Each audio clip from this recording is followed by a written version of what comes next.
tous, heureuse de vous retrouver pour le 19h à la une ce soir. Maroc-Algérie, le Royaume prend note de la décision unilatérale des autorités algériennes de rompre les relations diplomatiques avec Rabat et regrette une décision complètement injustifiée.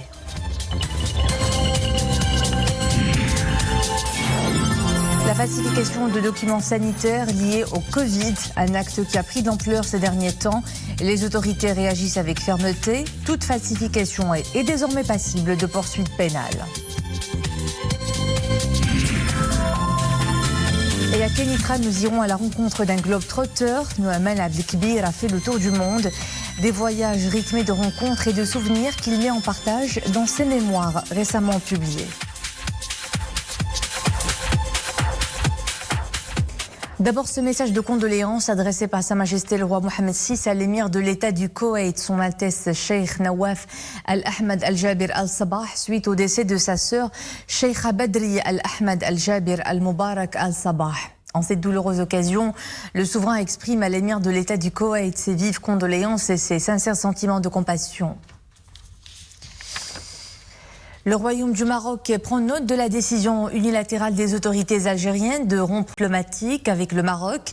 Hier soir, un communiqué du ministère des Affaires étrangères, de la coopération africaine et des Marocains résidant à l'étranger a souligné que le Maroc regrette cette décision complètement injustifiée, mais attendue au regard de la logique d'escalade constatée ces dernières semaines, ainsi que son impact sur le peuple algérien. Le Maroc, ajoute la même source, rejette catégoriquement les prétextes fallacieux, voire absurdes, qui la sous-tendent. Quant à lui, le Royaume restera un partenaire crédible et loyal pour le peuple algérien et continuera d'agir avec sagesse et responsabilité pour le développement de relations intermaghrébines saines et fructueuses, conclut le communiqué. La recrudescence des cas de falsification au Maroc et à l'étranger de documents sanitaires liés au Covid au centre d'une réunion de haut niveau tenue hier au ministère de l'Intérieur. Des actes passibles de poursuites pénales car ils sont de nature criminelle et mettent en danger la santé et la vie des citoyens et compromettent la campagne vaccinale. À l'issue de cette réunion, il a été décidé de limiter l'accès au Maroc uniquement aux personnes détentrices d'un pass sanitaire pour les pays qui disposent de ce document et pour les autres pays, un pass vaccinal ou un test PCR négatif de moins de 48 heures conformément au protocole en vigueur. Il a été également décidé de renforcer les contrôles à l'embarquement et à l'arrivée au Royaume et de poursuivre en justice toute personne détentrice d'un document sanitaire falsifié ou impliquée dans sa falsification. Le Maroc veut donc mettre fin à la falsification de ces documents qui nuisent à la santé publique. Pour y voir plus clair, regardez ce reportage à Tétouan, signé Fna Chakel Alaoui Abdelali Gnouni avec un commentaire d'Oumaïma Ramli. Chaque jour, il y a foule dans cette papeterie. Une forte demande sur le pass vaccinal que les citoyens veulent imprimer. Seulement voilà, des personnes non vaccinées, mal intentionnées, tentent de mettre la main sur un document frauduleux. Un acte grave, puni par la loi.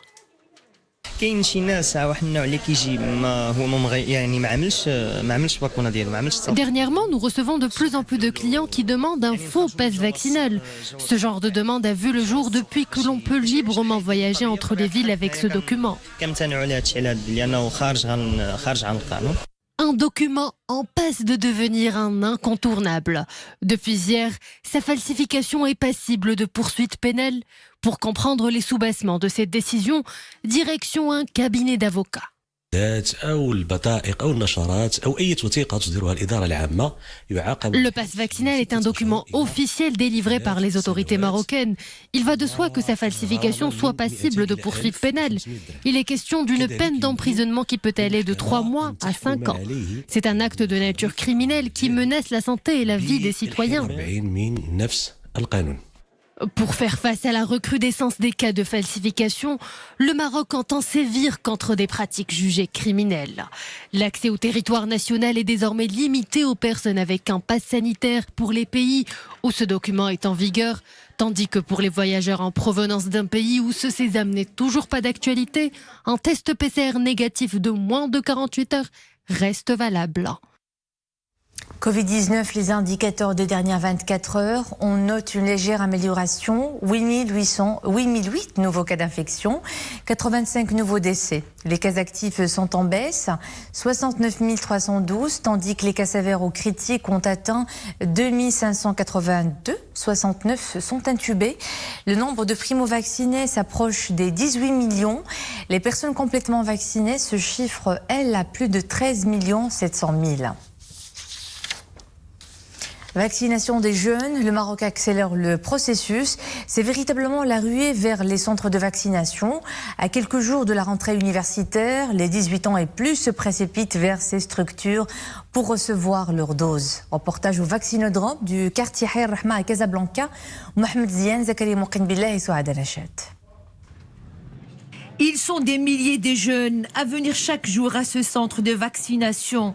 Nouvelle génération, numérique et intégré. Un vaccinodrome intelligent où l'ensemble du processus de vaccination est numérisé. Enregistrement, dépistage et suivi du processus au quotidien. Le service est impeccable et le personnel accueillant. Je n'ai pas beaucoup patienté pour faire le vaccin. C'est important pour me protéger et protéger les autres. Le vaccin est un moyen sûr pour préserver mon entourage et moi-même. J'exhorte les jeunes à le faire. Un engouement de cette tranche d'âge accentué avec l'élargissement de l'opération aux catégories âgées de 18 ans et plus. La levée des restrictions liées au domicile et l'ouverture du centre jusqu'à 20h sont autant de facteurs encourageants. Tout est bien organisé. C'est une fierté de voir ce système de vaccination et des moyens importants mis en place. Le vaccin est une protection. Il vaut mieux le faire avant de contracter le virus. Entre 3 000 et 4 000 personnes par jour pourront être traitées au sein de ce centre. Un dépistage du Covid-19 est effectué avant de procéder à la vaccination. Un exemple de gestion efficace de la pandémie à travers un système de santé intelligent et innovant.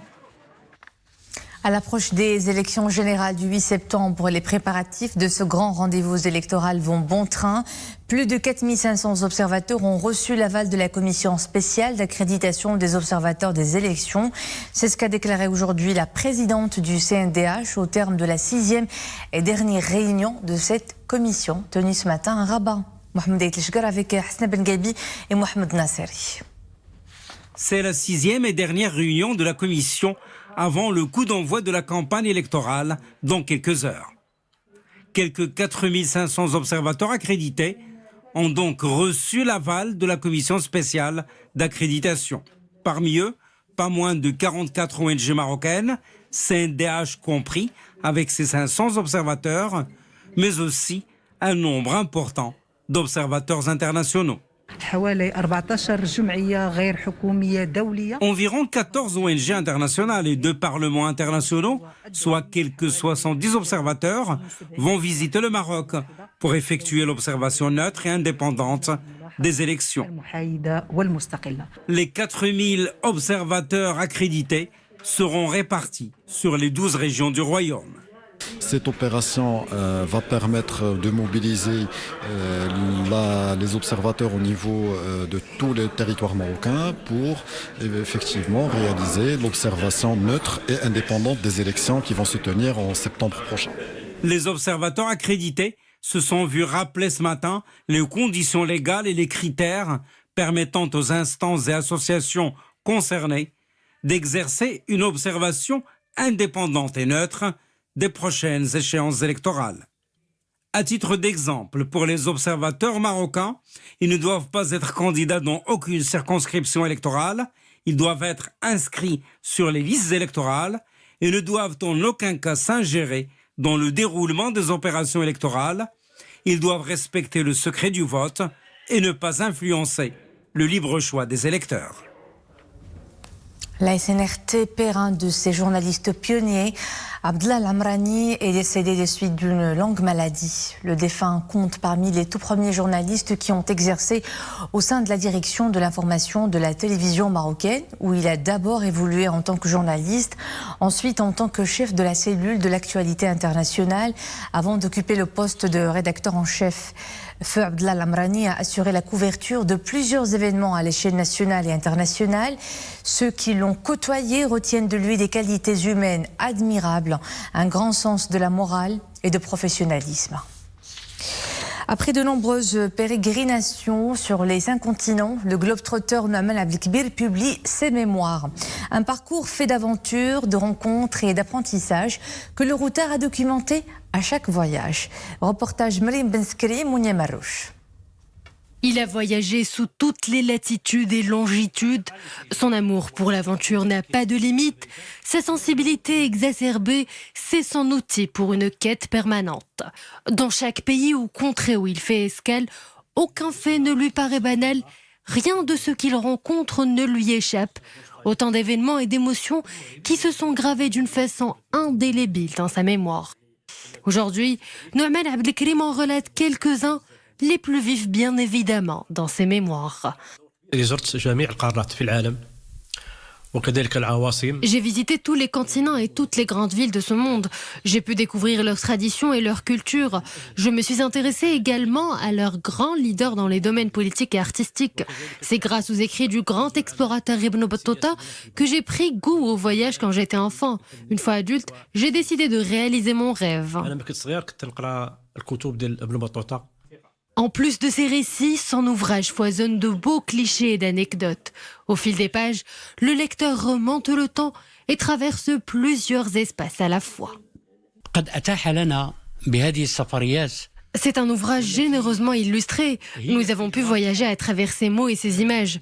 En plus de la narration, le livre est riche par une grande documentation, en plus d'une analyse en quelque sorte sociologique. Pour cet aventurier, le voyage est plus qu'une passion, c'est une vocation quasi sacerdotale. Une fois la parenthèse du Covid fermée, il espère découvrir cette fois-ci l'Alaska et la Sibérie. Et c'est ici que nous nous quittons. À 21h, l'information est de retour avec Mohamed Reda Labidi et demain, 19h, pour Kelb Nablit. À bientôt.